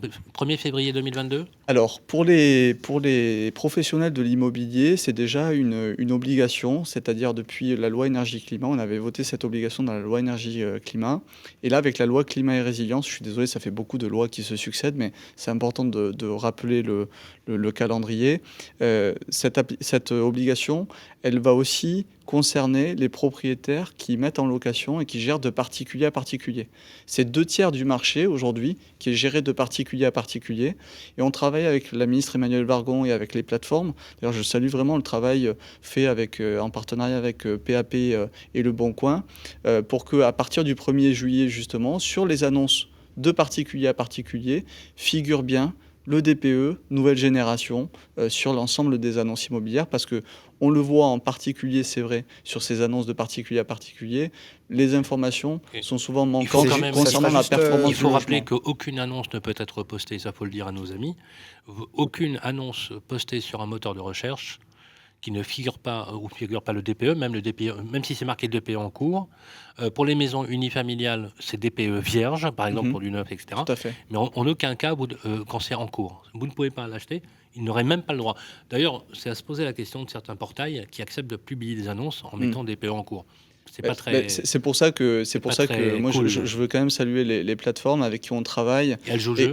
Oui, elles jouent le jeu et elles nous ont fait même des propositions hyper intéressantes pour améliorer justement l'ergonomie de leur plateforme et s'assurer que l'ensemble des propriétaires. Dernière question. Il n'y a qu'une date. Je juste à que m'a échappé là. C'est le 1er juillet 2021. Alors, il n'y a rien au 1er janvier 2022. Alors 1er juillet 2021, c'est le nouveau DPE qui entre en vigueur. 1er janvier 2022, c'est pour les professionnels de l'immobilier.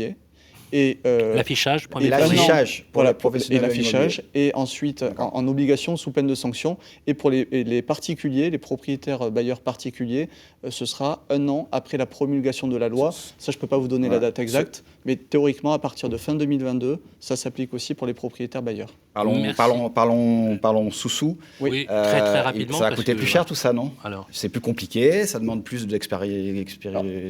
Sur un DPE, la réalité, le DPE va pas coûter beaucoup plus cher puisque on est en train de revoir aussi les méthodes de calcul. Vous savez qu'avant, un DPE, on pouvait attribuer une lettre à un logement justement simplement sur la présentation de factures de consommation d'énergie. Ça, on arrête avec cette méthode qui est une méthode pas fiable parce qu'on parlait de l'opposabilité. Mais moi, je vais vous parler de la fiabilisation du DPE, qui était souvent contestée d'ailleurs parce que les informations qu'il contenait n'étaient pas toujours justes. Est-ce que les diagnostiqueurs vont avoir un supplément de formation?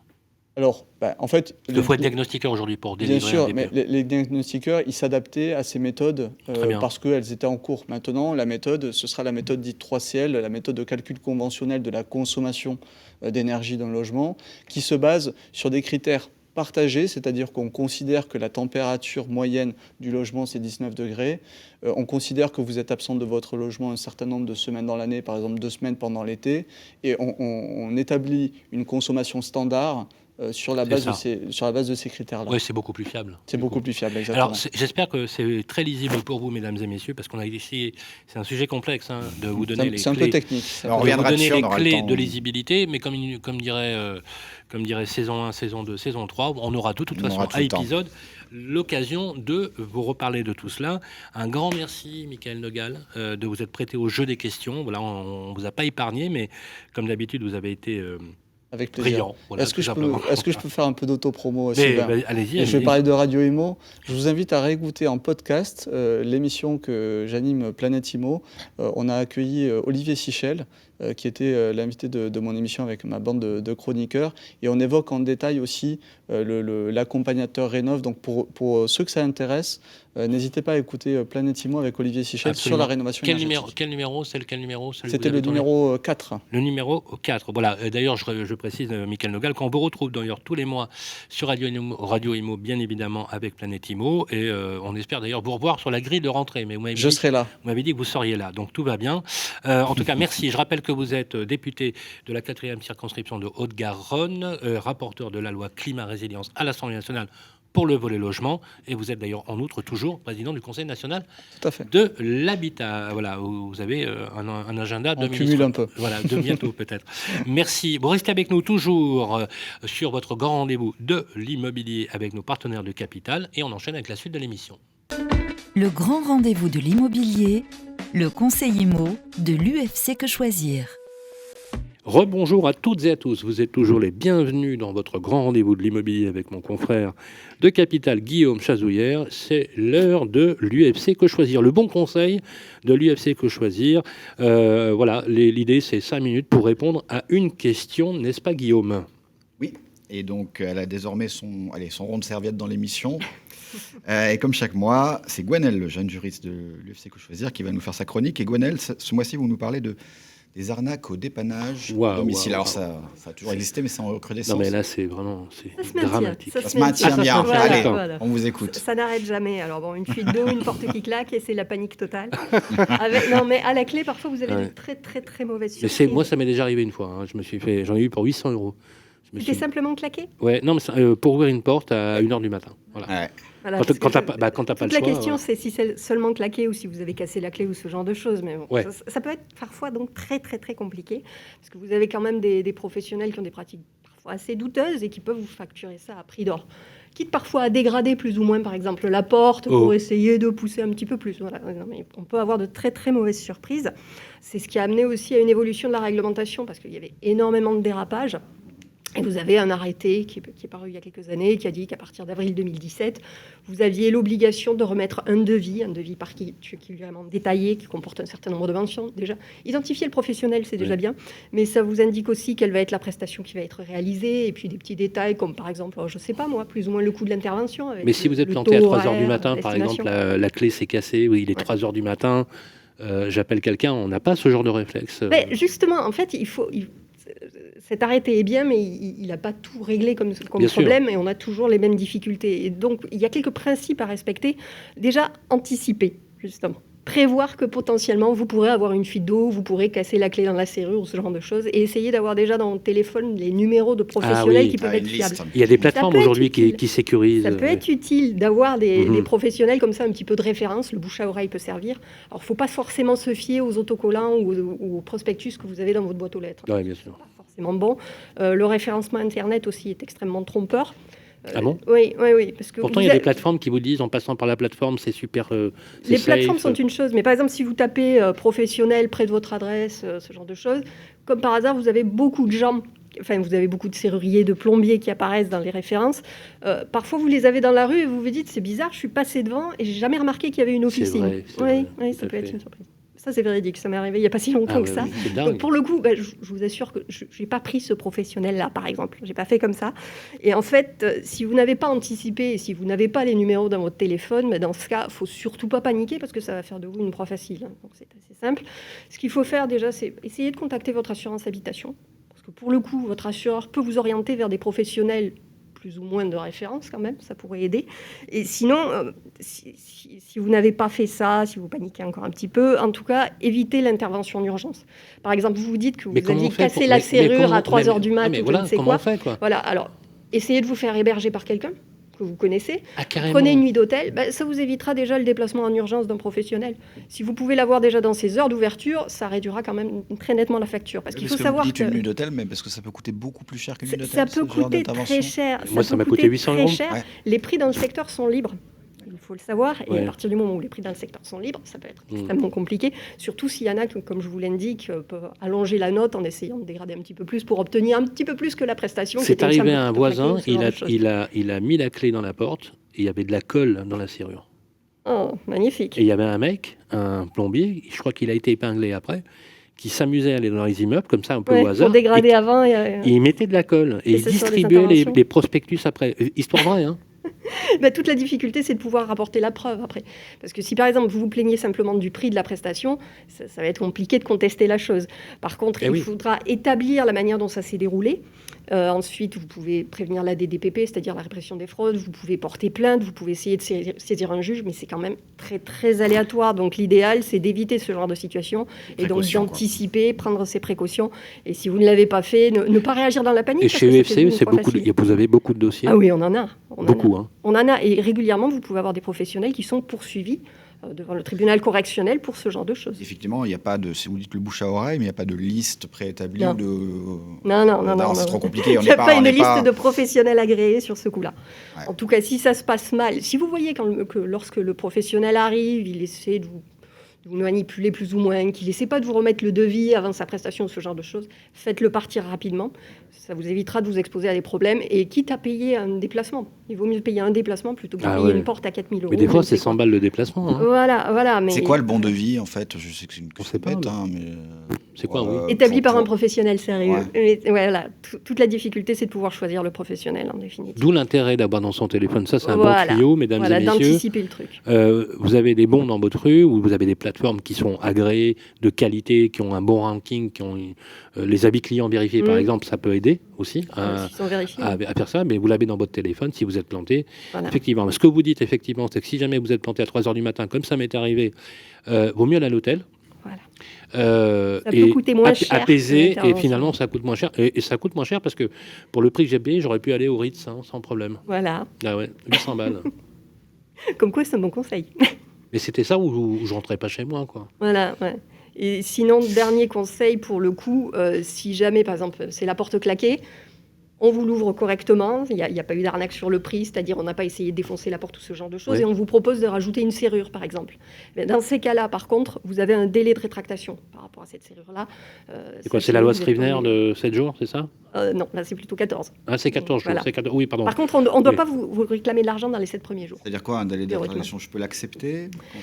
Vous avez un devis qui doit vous être remis par rapport à cette serrure, vous n'avez pas à faire les travaux dans la foulée. Vous avez la possibilité de retracter. Et je reviens sur la question un bon devis, c'est quoi?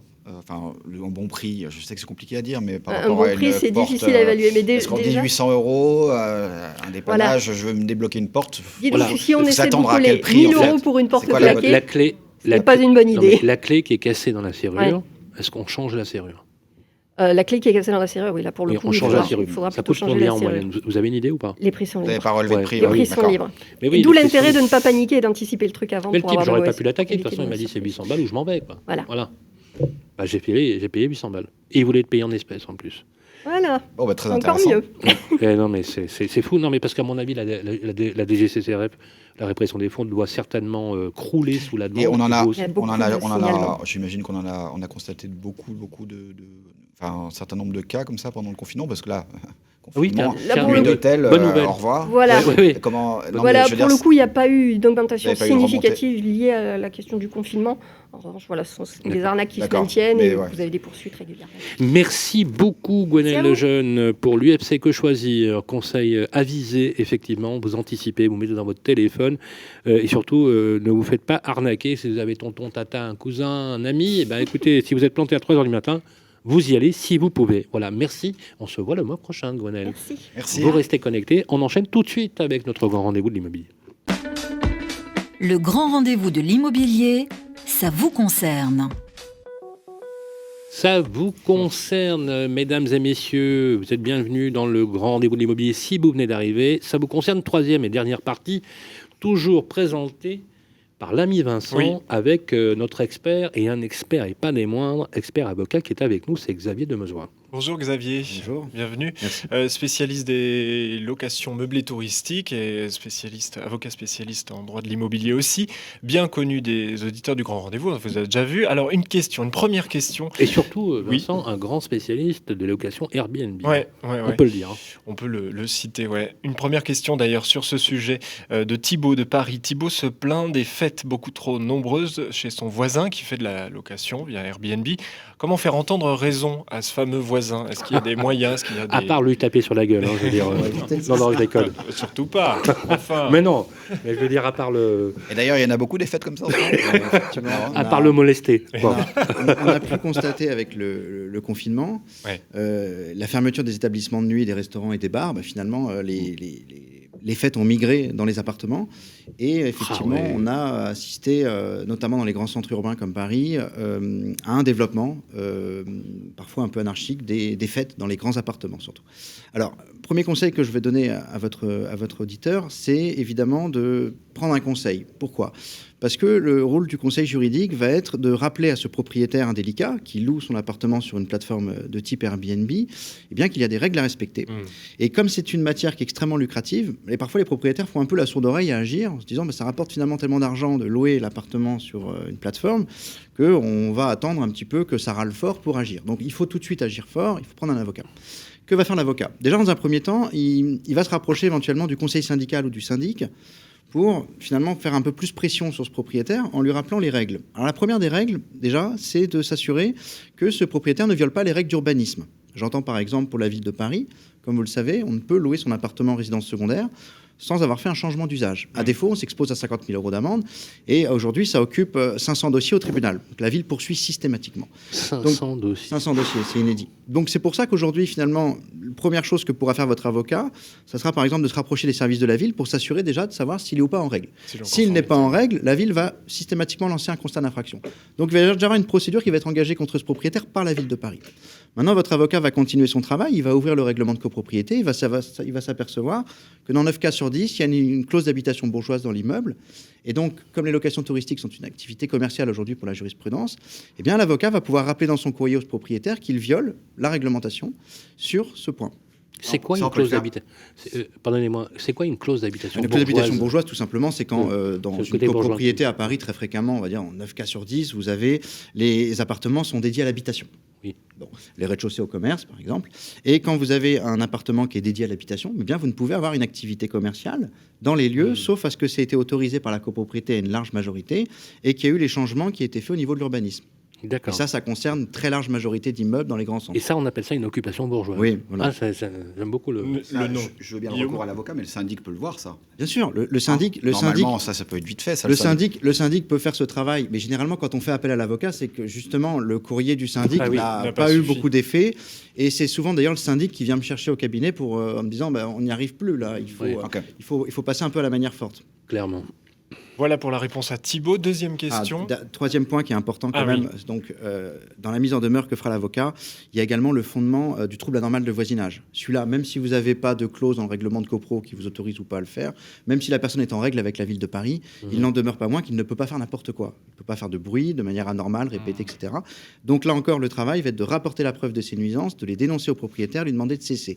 Si jamais le courrier de l'avocat ne fonctionne pas, ça arrive dans 10-15% des cas, il faut passer au référé. Avec une demande d'amende en astreinte dissuasive, très élevée, par exemple 1 000 € par location constatée, de manière à ce que le propriétaire n'ait plus l'idée de poursuivre, n'ait plus le gain de poursuivre. Et ça fonctionne très très bien.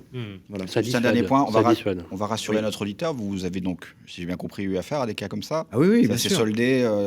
Généralement, dans 9 cas sur 10, le courrier suffit. Maintenant, il m'arrive en ce moment, j'ai beaucoup de dossiers au cabinet avec des propriétaires à l'étranger, en Chine, en Asie, etc.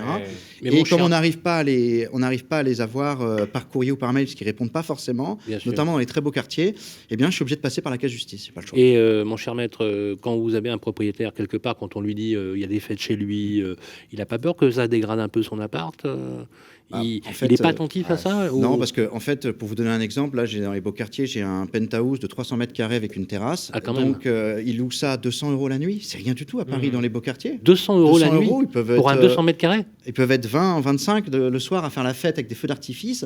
Et vous imaginez bien que finalement, ce propriétaire est très content de gagner 1 400 € par semaine, x4. Voilà, donc par mois, il gagne plutôt bien. Et il n'y a pas de problème, il est content. Puisque les appartements ne sont pas meublés ou très peu. Il n'y a pas d'affaires personnelles, il n'y a pas de livres, il n'y a pas de vaisselle, il n'y a pas d'argenterie. C'est un lit, une cuisine, une salle de bain, un frigo. Et puis... mais 200 mètres carrés, 300 mètres carrés, un penthouse à 200 €. Bon, c'est un cas à part, mais c'est pour vous expliquer qu'on peut faire la fête aujourd'hui à Paris. Vous me donnerez l'adresse? Voilà. Alors... Allez, il y a une autre question de Géraldine de Lyon maintenant. Le locataire de Géraldine ne paie plus ses loyers depuis des mois. Elle a lancé des commandements à payer, mais impossible d'avoir une audience au tribunal avant la fin de l'année pour entamer une procédure d'expulsion. Qu'est-ce que peut faire Géraldine? Quelle galère. Alors ça, c'est véritablement un drame aujourd'hui. Je vais vous donner un exemple. Il ressemble à celui de votre auditrice. J'ai une cliente qui va me voir au mois de février qui me dit, voilà, mon locataire est entré dans les lieux et il m'a quasiment dit le jour même qu'il ne paierait jamais ses loyers. Alors elle est très embêtée, cette petite dame, parce qu'elle a pris un crédit pour rembourser son appartement. Elle-même gagne 2 000 € par mois. C'est pas moi. Non. Le jour même. Et avec le Covid, on a assisté à un développement très important des escroqueries, etc. Et cette personne doit rembourser 1 000 € par mois à sa banque. Donc elle vient me voir au cabinet, très embêtée, elle me dit qu'est-ce qu'on peut faire? Je suis catastrophée. Je dis écoutez, on va appeler le greffe du tribunal de Juvisy, puisque l'immeuble était là-bas. J'ai appelé le greffe devant elle au mois de février. Il m'a dit maître, la première date disponible d'audience, c'est novembre 2021. Elle m'a regardé, elle me dit mais comment je vais faire? Et attention, première date d'audience, ça ne veut pas dire que ça va être plaidé ce jour-là. Oui, parce qu'au mois de novembre, le locataire, peut-être avec son avocat... Non, mais c'est une audience de mise en état. Hein, va demander un renvoi probablement pour se défendre, ce qui est un droit qu'on peut refuser évidemment à la défense. Mais ça veut dire que c'est une audience qui va être plaidée en 2022, minimum. Et pour peu que le magistrat prenne un petit peu de temps, parce qu'il est saturé lui aussi pour rendre un jugement, on peut tomber en trêve hivernale, donc on peut tomber sur du 2 ans. Pendant 2 ans, ma cliente n'aura pas de loyer. Pendant 24 mois, elle ne pourra pas rembourser la banque et elle ne sait plus quoi faire. Alors, quel conseil je dois donner justement aux auditeurs comme ça ? C'est effectivement, moi, une expertise que j'essaie de développer à mon cabinet. On ne peut faire l'économie d'une procédure. C'est incontournable, il faut un titre. On ne peut pas mettre les gens dehors de force, heureusement d'ailleurs. Donc, il faut un titre, il faut une décision de justice. Très bien. Ça, c'est ce que l'avocat doit faire, à minima. Mais en parallèle de cela, et c'est là où je pense que même les tribunaux encouragent ce genre de méthode, à titre personnel dans mon cabinet, je développe justement un système de négociation directement avec ces locataires-là. Soit, évidemment, quand ils ont un avocat, je traite avec mon confrère. Mais comment vous faites ? Eh bien, concrètement... Est-ce que vous leur donnez de l'argent pour partir ? Eh bien, je l'ai déjà fait. Enfin, mes clients l'ont déjà fait, évidemment. Alors, un jour, un client vient me voir, il me dit on a un squatteur qui est là, qui nous doit 8 000 €, expulsez-le. Je dis très bien, je vais l'expulser, mais vous savez, ça va prendre un petit peu de temps. Oui, dépêchez-vous parce que je dois récupérer mon appartement rapidement. Je dis je ne peux pas faire l'économie des délais de justice. Eh bien, figurez-vous qu'on a abandonné la dette et on lui a donné de l'argent à ce locataire. Alors, mon client était choqué. Sur le moment, il était choqué. Mais il ne l'a pas été longtemps parce que personne n'est parti. Bon, on a trouvé un accord, on a fait un protocole. Et mon client, sur le moment, était un petit peu choqué de la démarche, mais il m'a rapidement, entre guillemets, remercié parce qu'il a fait ses petits calculs. 2 ans de procédure, sans loyer, sans rien. Eh bien, finalement... mais il y a mieux que ça. C'est-à-dire que tu payes la personne pour partir et en plus, parfois, on l'aide même à se reloger dans certaines situations. Sans entrer dans des cas qui vont aussi loin, moi, généralement, ce que j'essaie de négocier, c'est un abandon partiel, simplement, de la dette. Voilà, où on laisse. Il y a un calendrier de départ, par exemple. On va laisser 3 mois au locataire pour trouver autre chose. Il doit 7 000 €, on va descendre de 3 000 €, par exemple, sa dette. Mais ce sera toujours plus intéressant pour mon client. Je préfère que mon client mette cet argent dans ce protocole que de le mettre dans la justice, dans les huissiers, dans les avocats, dans tout ça. Oui, et puis il en a pour 2 ans. Parce que le client va être content, il reviendra nous voir, mais surtout il va récupérer son bien. Et ça, je crois qu'aujourd'hui, c'est ça le plus important. Maître de Meusois, est-ce qu'on peut aller de trêve en trêve ? Je sais que c'est un peu caricatural, mais est-ce que c'est le cas ? Je prends un exemple. Avec la pandémie, la trêve a été décalée jusqu'en juillet. C'est plus une trêve hivernale, c'est une trêve estivale. Non, mais alors effectivement, après ça, si vous voulez, pour défendre aussi beaucoup de locataires, donc évidemment, c'est délicat pour moi de répondre à des questions comme ça, puisque je pense qu'on soit bailleur ou locataire, on a des droits à être défendus, ce qui est normal. Est-ce que c'est possible ou pas ?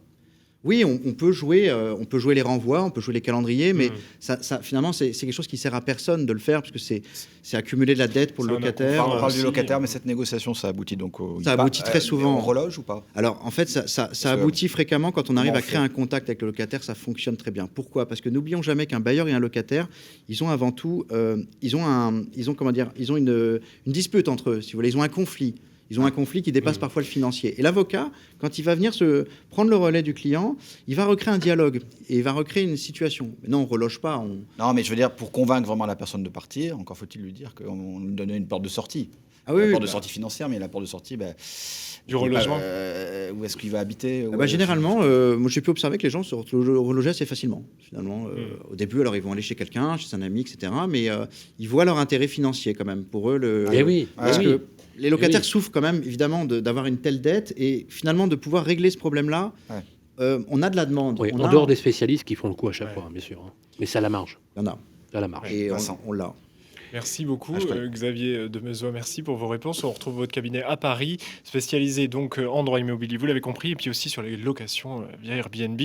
À très bientôt. Merci beaucoup. À bientôt. Vos questions, vous les posez sur Facebook, le Club des Proprios. C'est le groupe pour adresser vos questions et nous serons là pour y répondre le mois prochain. Et oui, le mois prochain, mon cher Vincent, c'est la 30e. Et alors pour la meilleure question du mois prochain, on offre le stylo Radio Imo. Ah oui, on est comme ça.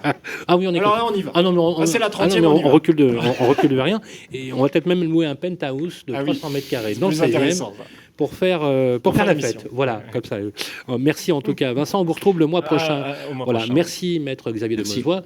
Toujours au taquet, justement, pour vous donner les bons conseils. Vous qui nous écoutez, on se retrouve à tout de suite. Le grand rendez-vous de l'immobilier. Guillaume Chazoulière, Sylvain Lévy-Valency. Eh bien, bonjour, bonsoir à toutes et à tous. Merci d'être avec nous pour ce grand rendez-vous de l'immobilier. C'est la fin déjà, oui, ça passe très très vite.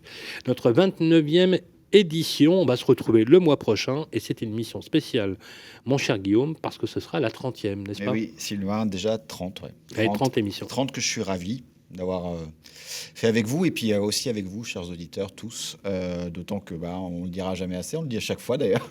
Vous êtes toujours plus nombreux à nous suivre, donc merci. Et un grand merci aussi aux équipes de Capital, aux équipes de Radio Imo, effectivement, sans lesquelles ce programme ne verrait pas le jour. Et bien sûr, vous, le public, qui nous écoutez de plus en plus nombreux. Surtout, vous écrivez sur la page Facebook des Proprios, sur la page de Capital, pour poser toutes vos questions. Donc, rendez-vous le mois prochain, le 18 juin à 18h05, pour la 30e du Grand Rendez-vous de l'Immobilier. Je pense qu'on va vous préparer peut-être quelques surprises assez sympa. En tout cas, merci à toutes et à tous. Merci aux équipes, encore une fois, de Radio Imo et de Capital. Et je vous dis au mois prochain. Radio Imo et Capital présentent le grand rendez-vous de l'immobilier en partenariat avec Orpi, 1250 agences immobilières partout, rien que pour vous. Et bienici.com, le site immobilier nouvelle génération, à retrouver sur radioimo.fr et capital.fr. Radio Imo et Capital présentent le grand rendez-vous de l'immobilier en partenariat avec Orpi, 1250 agences immobilières partout, rien que pour vous. Et bienici.com, le site immobilier nouvelle génération, à retrouver sur radioimo.fr et capital.fr.